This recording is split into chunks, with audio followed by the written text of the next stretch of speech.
The moment I walked through my apartment door that Thanksgiving morning, I knew something was off. My neighbor Mrs. Chambers had slipped a handwritten card under my door again. Third one this month. The woman was 75, paranoid about AI, and still believed texting would steal her soul. It read, in delicate cursive, "I hope you made it to the Lakehouse safely. Your mama was just bragging about the boat on Tuesday. Happy Thanksgiving, sweetheart." Lakehouse? My family didn't have a lakehouse. At least, that's what I believed until exactly 9:17 a.m. Standing in my socks and unbuttoned dress shirt with my hands full of pumpkin pie and cranberry wine, blinking at that note like it was written in code. My name's Jesse Moore. I'm 34, single, and up until recently, the proud supplier of 90% of my parents' financial oxygen. I work in finance, not flashy Wall Street stuff, but regional-level investment consulting in Charlotte, North Carolina. My job's stressful, my condo's overpriced, and my parents? Well, they used to be my soft place to land, until they quietly dug a crater behind my back. Thanksgiving had always been sacred. Every year, I drove up to Hickory, where my parents, Thomas and Darlene, still lived in the house I was born in. Turkey, football, my mom's awkward prayer that always included a passive-aggressive jab at my bachelor lifestyle. I endured it all for the stuffing and the nostalgia. But this year? This year would blow every awkward family holiday clean out of the water. I texted my dad at 9:21 a.m. "Hey, on the road. See y'all soon." No response. I called at 10:30. Voicemail. I arrived at 11:15, still optimistic and clutching the pie like a hostage negotiator. The house was quiet. Not empty. I could see silhouettes moving through the window. I rang the doorbell, and that's when it happened. Dad opened the door. No smile, no greeting. Just that 1,000-yard stare people get when they're choosing between talking and detonating. "Dad," I said, offering a grin and a bottle of wine. "Happy Thanksgiving." He cut me off with 4 words that detonated our family tree. "We don't have a son." I stood there dumbstruck, pie sweating in my hands. I blinked like maybe I'd misheard. I'm sorry." "What?" "You need to leave," he said. Now, I thought maybe he was drunk. Maybe this was some senile joke. Then I saw him. My younger brother, Chad, leaned against the hallway banister, arms folded, smug as hell. Same dude who once borrowed my car for a quick ride and brought it back 3 weeks later with a cracked windshield and a dent that looked suspiciously like an elk's knee. He didn't say anything, just jingled keys in his hand. My old bedroom keys, I'd later realize. "Dad," I tried again, softer. "It's me, Jesse." He didn't flinch, didn't blink. Not anymore. The door clicked shut before I could say anything else. I stood on the porch, stunned, then turned back toward the street where my beat-up Nissan Altima waited like a loyal dog.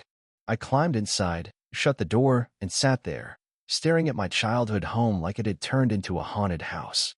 A place that used to mean comfort now felt radioactive. They had just disowned me. No explanation.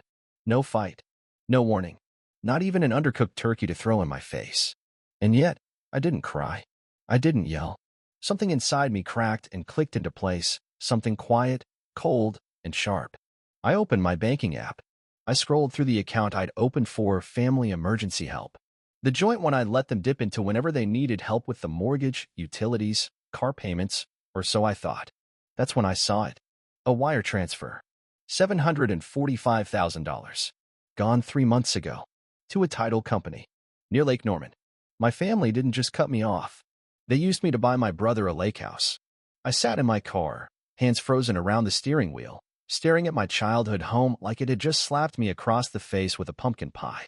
The wreath on the door swayed gently in the wind, a cheerful, mocking accessory to the most brutal Thanksgiving I'd ever experienced. The silence in my car was deafening. Not even the Spotify playlist I'd queued up earlier could cut through the buzzing in my head. $745,000. I double-checked the app. The transaction was real, labeled under Tide Rock Title Services. I Googled it. Real estate. Lake Norman. That's when the truth slapped me again. They bought my brother a lake house with my money. And then disowned me. Let's rewind for a second. For the past 5 years, I'd been giving my parents a little help. It started small, a few $100 when Dad's hours were cut at the plant. Then it turned into paying their property taxes. Then their mortgage. Then car repairs. Then, just until we catch up, kind of help. I opened a joint account so I could deposit directly and help them, Keep it simple. You can already guess where this is going. They kept it simple all right. Simple theft. But I didn't think that. Not at first. Because I was the good son. The responsible one. The dependable one. And not to toot my own horn, I made decent money. So giving a few grand here and there didn't seem like a big deal. Until I saw that wire. My brain kicked into overdrive. I scrolled through past transactions like a detective on a vengeance arc. $3,000 mortgage payments. $2,500 to vehicle repairs. Another $4,000 one labeled medical, which, in hindsight, must have been the down payment on Chad's brand new Dodge Ram. I felt like a walking ATM with a pulse. The worst part? I didn't even feel angry yet. I felt hollow until I got a knock on my window. I flinched so hard I nearly cracked my phone screen. Outside stood Mrs. Kennedy, our longtime neighbor. She was holding a Tupperware container like a peace offering and had a worried look etched into her face. I rolled down the window. "Hi, Mrs. K." "Oh, honey," she said, instantly frowning. "What are you doing out here? Your folks said y'all were at the lake this year." I blinked. "Lake?" "Yeah, Lake Norman. They've been bragging about Chad's new house all week. Your mom showed me a picture of the boat dock. Beautiful place. Said it was a family investment." My throat tightened. Did she say where it was exactly? She squinted. Hunter's Bluff Road, I think. Right by that fancy brewery. "But honey, are you okay?" I lied. "Yeah, just catching my breath." "Well," she said gently, placing the container on my passenger seat, "take these sweet potatoes. Your grandma's recipe. She'd roll over in her grave if she knew you weren't getting any." I thanked her. Barely heard myself speak. The moment she left, I stared at the dish and felt the irony hit me like a freight train. The last living taste of my grandma's love, served cold. On the same day, I found out my parents had treated me like a debit card with a birth certificate. I started the engine and drove, not back to Charlotte, not to work, not even to a bar. I drove straight to the Marriott in Mooresville, checked in under J. Martin, and collapsed on the generic hotel bed with my shoes still on. That night, I didn't sleep. I studied that bank account like it was my thesis. I started pulling numbers, dates, matching patterns. The financial picture became clearer with every swipe. And uglier. This wasn't just betrayal. This was premeditated.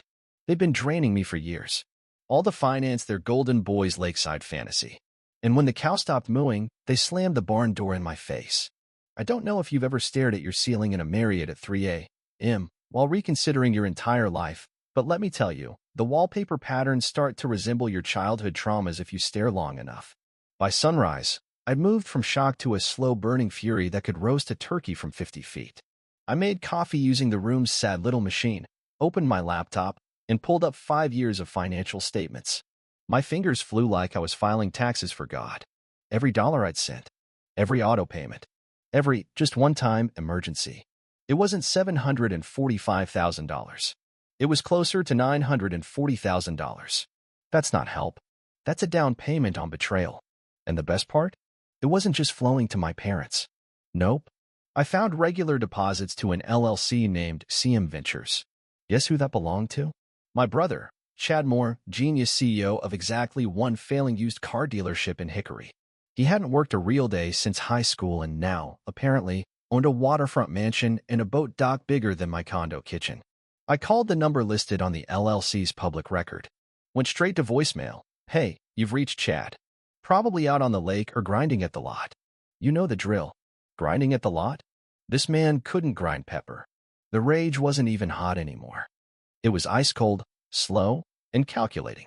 I was done being the bigger man. I didn't want a family meeting. I wanted the truth in black and white. That afternoon, I called a guy I once worked with on a compliance audit, Lucas Grant. Forensic accountant. Liked numbers more than people. He once found $1. $2 million of embezzled funds just because someone labeled a steakhouse dinner as team building. I pitched it to him straight. "Lucas, I think my parents used me to bankroll a Lakehouse. And my brother might be involved in something illegal." He paused. "How illegal are we talking?" "There are offshore transfers. And patterns that scream, 'Don't look here.'" He said, "I'm in.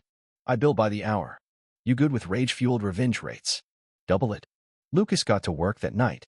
Meanwhile, I emailed my bank, froze the joint account, canceled all future transfers, then called my firm's private banker and made it clear if any money moved without my say-so, I'd treat it like corporate espionage. Then came the text. Chad, heard you stopped by the house. Sorry we missed you. Should have come to the Lakehouse. The view's unreal. Clinking glasses. The emoji. That little digital wink hit harder than any slap. That's when the line was crossed. You don't rob someone blind and then invite them to admire the view. I called my lawyer, Naomi. She'd helped me through a messy corporate NDA battle years ago. And let's just say, if karma had a legal department, she ran it. Naomi, I said, I need you for something personal, but also very, very professional. You want to sue your family? No. I want to bury them in paperwork. I want every receipt, every deed, every lie exposed. I want to see if that lake house floats when it's on fire. She didn't even flinch. Send me everything. So I did.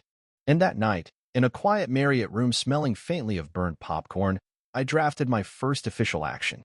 Not as a son, as a man on a mission. They took almost $1 million from me and replaced it with a smile and a shut door. Now it was my turn to knock. The next week was a blur of spreadsheets, encrypted emails, and revelations so petty they almost circled back to hilarious. Chad had spent nearly $30,000 of my money on first-class flights to Italy, 5-star hotels, and one suspicious business dinner labeled Rome, Lamborghini event. The man sells pre-owned Subarus. But Lucas found something bigger.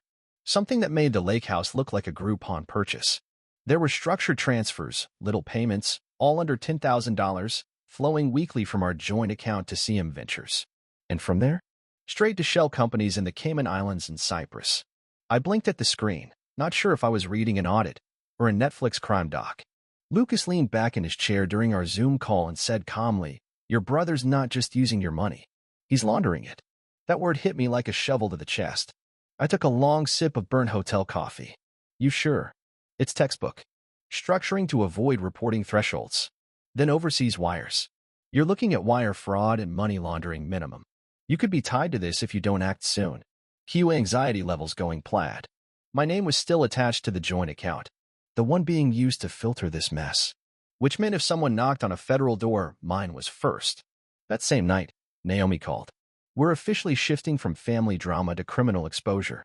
I'm filing an injunction tomorrow to protect your assets. And Jesse, you need to get ahead of this. I'm already behind, I muttered. But Naomi wasn't finished. Also, you ever seen your grandmother's will? That stopped me cold. Grandma Rose. I asked. She passed away 10 years ago. Yeah, she said. Your mom and dad were the estate executors, right? Right. And they told you the money went to Chad? I paused. They said she left him most of it, because he was struggling. You ever see the paperwork? My stomach turned. No. Just took their word. Yeah, never do that again. Next morning, I took a personal day and drove out to Burke County, where Grandma had lived her last few years. The courthouse smelled like musty paper and boiled coffee. After waiting an hour and signing 2 forms, the clerk handed me a thin manila folder labeled Estate of Rosemary Whitaker. I found a quiet bench. Opened it. There it was, plain as daylight. I bequeath the entirety of my estate, without condition, to my beloved grandson, Jesse Allen Moore. My hands trembled. The paper fluttered. I felt like someone had sucker punched me with a cinder block made of betrayal. It had all been mine. The inheritance. The Lakehouse money.